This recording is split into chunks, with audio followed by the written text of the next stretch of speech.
Josph Zeng ni umukinnyi wa filime n'umuhanzi ukomoka mu Bushinwa yamenyekanye cyane kubera ubuhanga bwe mu gukina filime zitandukanye cyane cyane izo mu bwoko bw'intambara n'ubuhanga mu mirwano n'izindi zerekeye urukundo n'amateka. Nitwa Rex Cedric Inigo Magic TV Rwanda kandi subscribe ni ubutabikora kugira ngo tujye tubana mu bikorwa byacu ko bukeye uko bwije. Bye guys.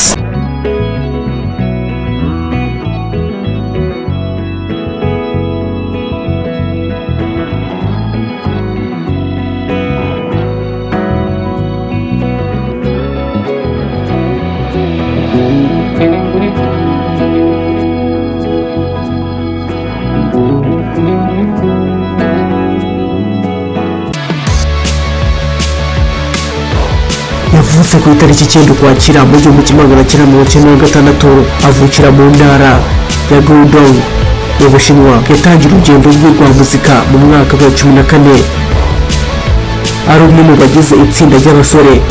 Uretse iryo tsinda bya 15 kugira ngo yibande gukina filime nk'umuntu ku giti cye.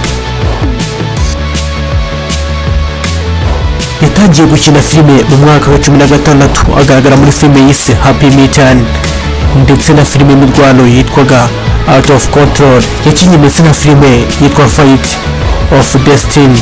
Yagize uruhare rw'ingenzi yatanga muri iyo filime ya 17. Akina n'indi yitwa Heaven and Sword and Dragon Slaying Zaba yakinnye 19. Yakinnye nka Zeng umuyobozi w'ingenzi muri iyo filime y'Amateka ishingiye ku gitabo cyanditswe na Jin Young, uruhare rwamuzaniye icyubahiro kinini. Uyu muhungu kandi azwiho no kongera gukina indi filime yitwa My 3 Years Lotus Casebook yakinwe 23. Yagize uruhare nka Fang Dobing muri iyo filime nayo yakunzwe cyane. Josph Zeng azwiho kuba afite amaso manini cyane bigatuma agaragara neza mu mafilime akina. Akomeje kugaragara muri filime nshya zirimo iyitwa Fade yasohotse mu mwaka wa 2025. Ayo niyo mateka ya Josph Zeng mu kwamamara kwe muri filime no muri music.